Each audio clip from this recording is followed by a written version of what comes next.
Assalamualaikum warahmatullahi wabarakatuh.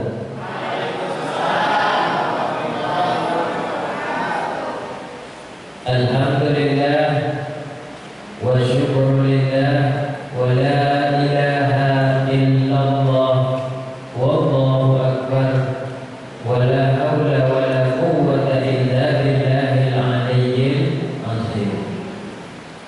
Asyhadu an la ilaha illallah wahdahu la syarika lah wa asyhadu anna Muhammadan abduhu wa rasuluhu sallallahu alaihi wasallam la nabiyya ba'da.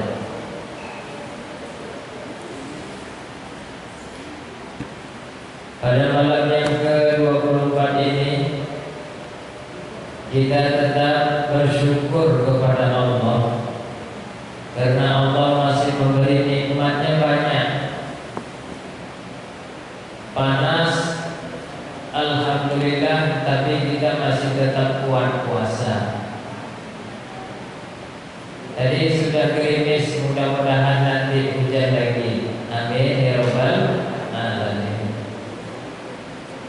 Selawat yuk kita sama-sama dengan mengucapkan Allahumma sholli ala sayyidina Muhammad wa ala ali sayyidina Muhammad. Tanpa ada salam. Assalamu alayka ya Rasulullah, assalamu alayka ya Habibullah. Mudah-mudahan kita mendapatkan pertolongan syafaat Rasulullah, itu berguna baik di dunia dan juga di akhirat. Amin ya rabbal alamin. Tadi malam saya di Musholla Muhajirin Al-Muhajirin BMP. Sekarang gilirannya di sini, dekat tetangga.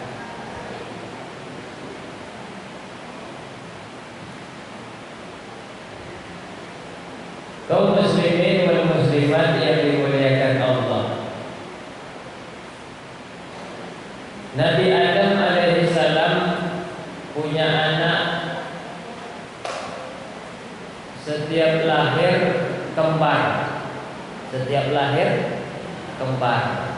Lahir anak pertama kembar, tapi kembarannya pasangannya wanita, laki-laki wanita. Lahir anak kedua begitu juga, sampai 20 kali melahirkan. Ibu-ibu sanggup gak 20 kali melahirkan? Satu orang ibu bisa 20 kali melahirkan. Yang kedua kembar pula semuanya, kecuali anak kelima kalau nggak salah, baru cuma satu anak saja, tidak ada kembarannya. Dari situlah kita sekarang ini. Jadi sebenarnya kita ini adalah keluarga. Tidak ada di antara kita yang tidak dari keturunan Adam dan keturunan Hawa. Ada satu anak yang bandel, yang di dalam Al-Quran dijadikan dalil sebagai dalil penyakit hati, yaitu penyakit hasad. Penyakit hasad. Apa itu hasad? Dengki. Apa itu dengki? Iri. Apa itu iri? Tidak suka menengok orang senang. Itu aja. Ya. Kalau ada orang begitu, namanya dia hasad. Siapapun nak suka dia menengok ayahnya nikah lagi, hasad namanya itu. Kalau ibunya sudah meninggal, maksud saya, jangan marah dulu. Dan serius sekali. Soalnya bapak saya begitu, Bu. Ibu kandung saya meninggal tahun 2022. Setahun habis itu dia sudah dapat pengganti yang baru. Sekarang saya punya ibu tiri. Gak usah kita tidak senang melihat kebahagiaan orang lain, apalagi kebahagiaan orang terdekat kita. Adik kita yang sukses, biarkan. Kakak kita yang maju usahanya, alhamdulillah. Tapi dia nggak pernah kasih kami THR, Ustaz. Ya udahlah, biarin aja.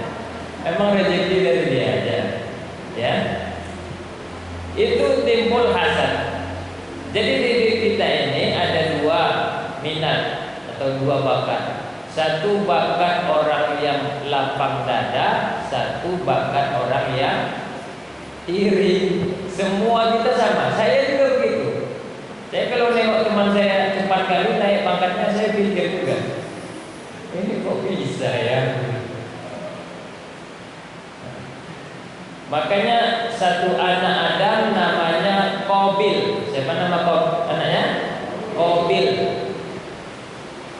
Dia membunuh saudaranya, adik kandungnya yang bernama Habil. Siapa yang dibunuh?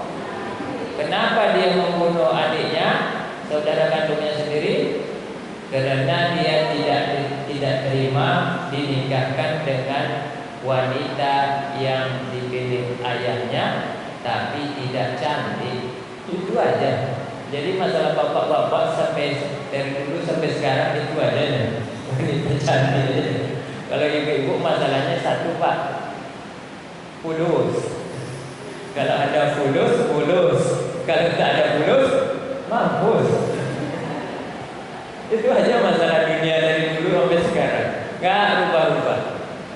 Dibunuhnya lah adiknya si Habil gara-gara dia tidak dinikahkan dengan wanita yang cantik, si Ikrimah namanya. Maka dalam Al-Quran surat Al-Ma'idah dikatakan A'udzubillahi minasyaitonir rajim. Bismillahirrahmanirrahim.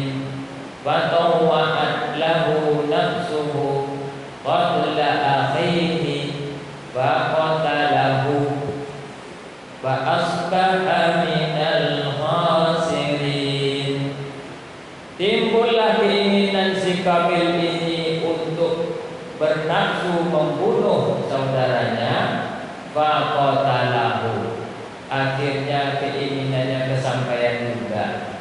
Terbunuhlah adiknya saudaranya itu. Fa asbaha minal khasirin.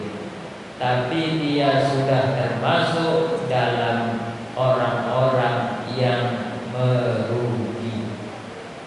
Coba kalau dia sabar dulu. Sampai sekarang kita tidak ceritakan dia. Ya kan?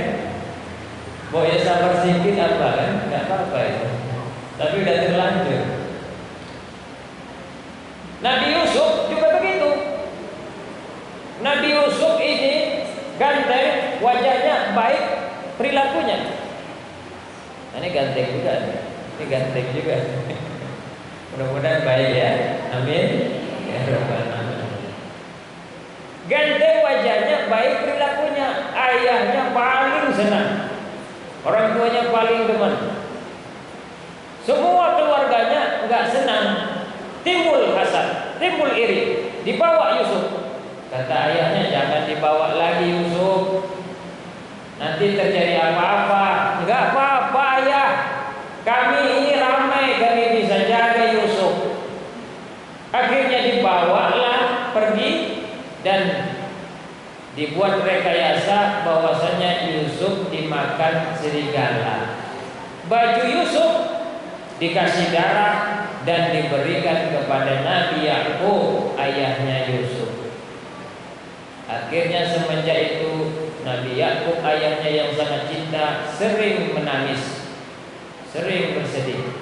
Tapi walaupun bersedih, dia masih merasa anaknya ini belum meninggal. Apa buktinya? Ketika Zulaikha menggoda Yusuf, Lalu timbullah wajah Yakub ayahnya di hadapan Nabi Yusuf itu. Akhirnya Yusuf pun tidak bernafsu pada waktu itu kepada Siti Zulaikha. Iri keluarganya, semuanya, saudara-saudaranya kepada Yusuf. Maka penyakit iri ini ada cara mencegahnya, ada 3. Tapi kita cerita tentang hasadnya dulu.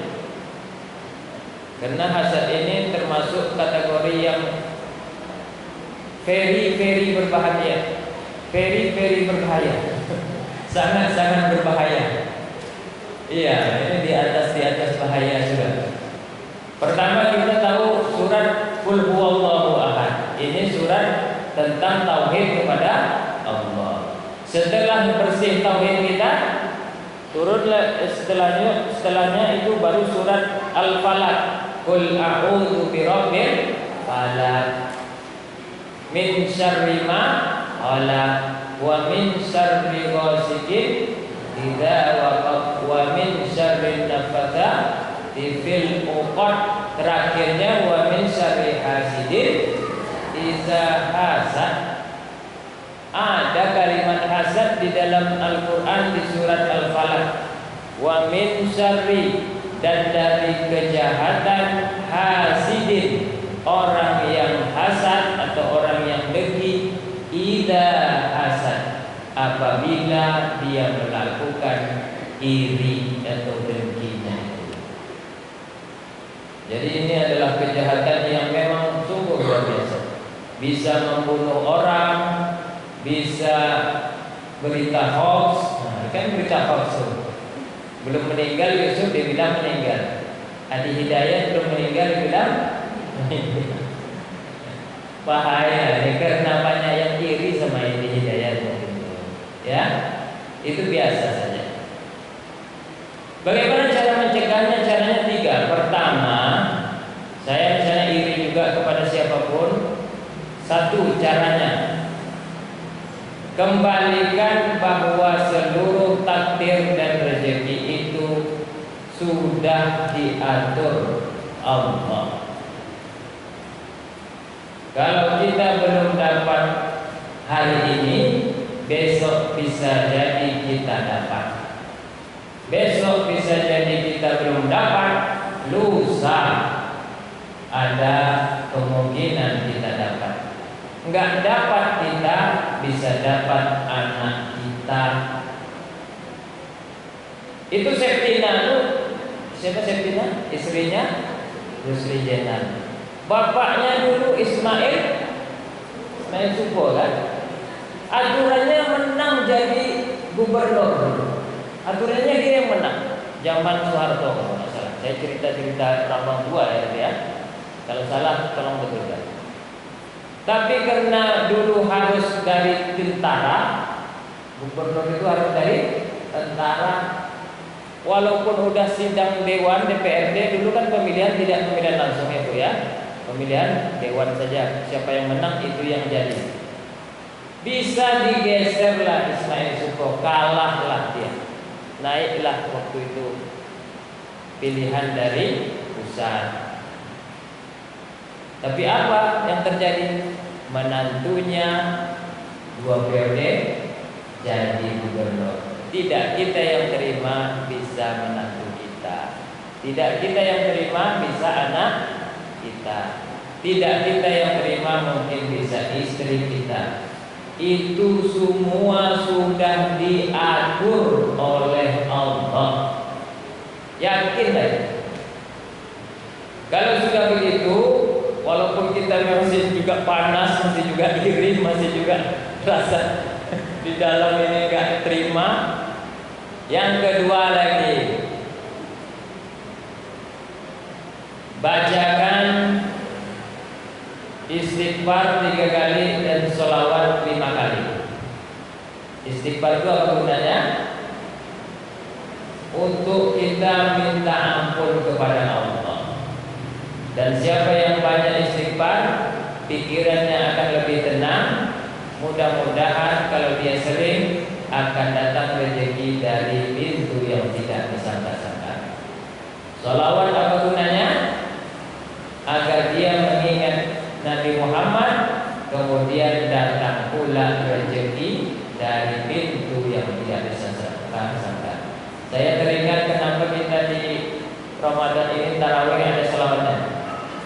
Allahumma sholli ala sayyidina Muhammad, Allahumma sholli wa sallim wa barik alaihi. Tiap malam, ya kan? Tiap malam kita baca selawat. Efeknya apa? Efeknya apa? Pikiran bisa lebih tenang daripada hari biasa. Tidur bisa lebih nyenyak daripada hari biasa. Alhamdulillah THR sudah diterima bagi yang sudah dapat THR. Ya, rezeki lebih banyak bulan puasa daripada di luar bulan puasa. Ini saya sering mengatakan, semakin takwa kamu, semakin murah rezekimu. Orang berbondong-bondong pergi ke Mekah, baik umroh baik haji, itu hanya melakukan ibadah saja. Sholat, tawaf, apalagi sa'i, umroh, apa? Melempar jumroh, semuanya hanya melakukan ibadah saja. Tak ada mencari rezeki ke Mekah itu. Bahkan bayar lagi. Tapi kenapa mereka suka dan berbondong-bondong bahkan beramai-ramai? Karena pertama banyak juga orang pulang dari situ rezekinya tidak kehabisan. Semakin kamu takwa, semakin murah rezekimu. Semakin kamu banyak berpikir, kalau dapat syukur, kalau tak dapat asam lambung. Ya kan? Kalau dapat alhamdulillah, kalau tak dapat iya. Itu aja. Tidak ada yang lain. Banyak istighfar, banyak selawat. Bulan puasa kita istighfar dan selawat, murah rezeki kita dari bulan-bulan yang lain. Berpikirlah kita begitu, ya. Yang ketiga, kalau kita iri kepada orang, qanaahlah. Apa itu qanaah? Menerima, betul itu. Kawan saya nikah, baru nikah langsung punya anak. Saya 6 tahun nikah, tak ada anak. Hamil aja belum istri saya. Terima. Kalau istilah orang Jawa itu apa? Sawah menyawah, ya. Melihat kepada yang lebih rendah daripada kita. Saya 6 tahun tak punya anak, tak pernah hamil istri saya. Syukur. Kawan saya satu kawan dari MTS dulu tak nikah. Lebih rendah lagi daripada saya. Saya punya istri. Menengoklah ke bawah. Kalau menengok ke atas sama panaslah pikiran. Ya Bu, sederhana saja untuk menghilangkan hasad di hati. Mudah-mudahan kita bisa pakai insyaallah sampai akhir hayat. Amin ya rabbal alamin. Terima kasih atas segala perhatian. Mohon maaf atas segala kekurangan. Wabillahi taufiq wal hidayah. Wassalamualaikum warahmatullahi wabarakatuh.